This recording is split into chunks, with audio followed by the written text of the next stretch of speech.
Design and illustration class. This is Johan here talking to you, not live, from Montreal, Canada, land of the stupidly cold and long winters that allow you to have nothing else to do but to stay inside and work on your skill for 6 months straight, and also the currently stupidly hot summer, which allows you to stay inside and work on your painting for another 2 months straight. Overall, I love this country. If you want to focus on being very pale all year round and work on your skills, that's the place, man. It's really cool. I think Sweden is one of those also, and Finland and all that stuff. Really cool winter. Lots of time to practice. So in the next 5 hours or so, I will design and paint this, where is it? New? Magnificent feline creature inspired from my own cat, Ping Pong. I'll try to explain later why and how I chose him. And also, I'm going to take you through how I go about doing one of those things, if I can remember. Because at the time of this recording, like what I'm recording right now, it's been more than a month, I think, since I did it. The reason I wanted to do it like that is that so I could have the most objective look on it possible and see all the mistakes and all the things that I could have done better. Of course, the stuff that I've done less bad than others, but mostly to look at it and try to see if I can improve it. The downside of that is that I tend to forget a few things in the process. So, but if that happens anyway, I'll probably make some shit up along the way, and you won't see the difference. So, so I usually do a post-mortem review like that of my work a few weeks after I finish them. I found it's very efficient for me to learn about what I could do better, what I fucked up on that job. Even if the job is approved, sometimes you just look at it and then you're like, oh, maybe I could have done this better, done that better. It's boring work and it's difficult. It's not the most pleasant time, but I found that I learned more doing that than by just repeating the same mistake. It's kind of it helps to pinpoint where things went wrong, and doing it later, it just does that. So, maybe you can try that. Don't post your work online right away. Don't show it to anybody even, except the client, of course, if that's what you're doing. Just let it simmer, and rot really well in your folders for a while. And then maybe look at it again and assess the damages. And if you have time to fix it and the will to do it, then it's really a nice way to learn about what you should improve. I don't always do it, and I don't always, even when I do I find mistakes, I don't always fix it. Sometimes there's just no energy left in that thing. So, but I tend to do it for my personal work at least, and I find that that's useful. So. This doing of recording and trying to explain, I haven't done that in a long time, like since a few years. I've done it live a few times, but so I hope it will be somehow coherent and logic enough for you to learn a thing or two along the way. I hope it's already not too incoherent. It's been, 15 minutes or less. And if that's the case, I'm sorry I wasted your time. So this video was recorded in about 20 hours, but I will show it you sped up 5 times, just so you can see the things I'm talking about and happening faster on screen and not get bored to death by my steady but slow painting process, which he is, and that's really boring. Now for a quick recap of my work so far, for people who don't know me and clicked on that random cat picture out of curiosity. I've been working in the entertainment industry for the last 12 years. I started as a graphic designer and children's book illustrator in France when I was 22, 23.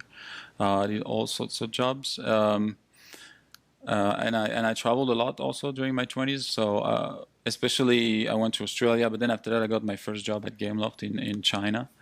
So that was a pretty big move. And my first, that was actually my first concept art gig, and it was as an environment concept artist. Not because I was particularly into that, but because nobody else was doing it at the time, and nobody else wanted to do it at the time.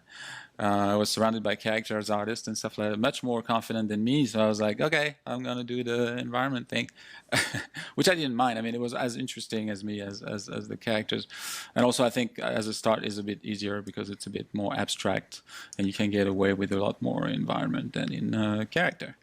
But that's my experience.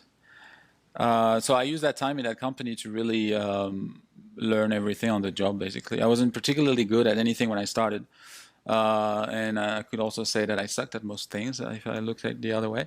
I worked and trained myself, and right there and then, like, and I looked at all the people surrounding me. It was the first time that I was surrounded by so many good artists, so that was also a slap in the face.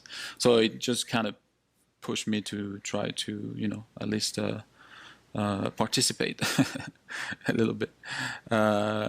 So yeah, but so to do that, I was not only trying at work to learn, but also I was taking as much freelance work as possible in terms of illustration that were oriented on characters. And the reason for that is just what I said. Is like I always wanted to be good at as many things as possible. Like those comic book artists that I was so fond of when I was a kid growing up. And for me, these guys could draw anything and everything in every angle for so many pages. I was so amazed by that. So I always wanted to try to do like some kind of work of a comic book artist without the salary of a comic book artist. Because it was already infamous in France. The career of a comic book artist was like destined to homelessness and poverty, and it's even worse today. So, and also because like I was doing environment at work, and it happens that I just get bored easily of doing the same thing. So just to cure that, I was just doing character because that was different, and it was a way to ease my mind into another mindset and entertain myself. So it's kind of like eat one bird with three stones, like get trained, get paid while doing it, and not worry about to do with your free time because there's never much left after that. So that's less anxiety. So that was that until like 3 years ago. After 5 years at ADOS, I decided to go full-time freelance, and I switched almost entirely to character design and illustration, or character-based illustration, due to the fact that that's just what people were asking me, and me and my wife. It's like we just received this kind of work, so I just started doing that full time, and I was really happy actually to do that. And so and I'm still happy because that's what I'm doing. And so this is why, for people who have followed my work for many years, you might be surprised that I'm not doing an environment concept art demonstration today, but instead I'm doing a character one. Oh, you don't really care, and that's fine too. But anyway, it's because that's mostly what I've been doing for the last 2 years. So, like they say, when it comes to doing classes and demonstration, stick to what you know and stick to what you're comfortable with. It's already difficult enough to explain that. Not it's the case really. Anyway, I mean, characters are a fairly fresh discipline for me still. And every one of them is a huge challenge, and this one especially because of course, as soon as you tell yourself, "Man, I need to do a good job at this," then you start doing the worst. You become the worst enemy because you're raising the stakes so high for yourself right from the start. And I usually find that I usually do my best work when I'm not really trying or paying attention, and not in terms of like it's easy and everything, and I'm doing that like while watching a movie and eating peanuts, but in a way that you're not working like it's for a client work, especially like that, like. When you start working for clients, it's not your work, so it's kind of like you're more relaxed. You're just trying to please the client and not yourself instead, because as soon as you yourself is the boss and decide what's good or not, then it's like, first of all, it stresses you out. Second of all, you judge yourself way harshly, and you put the bar way higher. I find, but yeah. So you can imagine the struggle here. Anyway, enough with the chit chat. Let's get to the interesting part.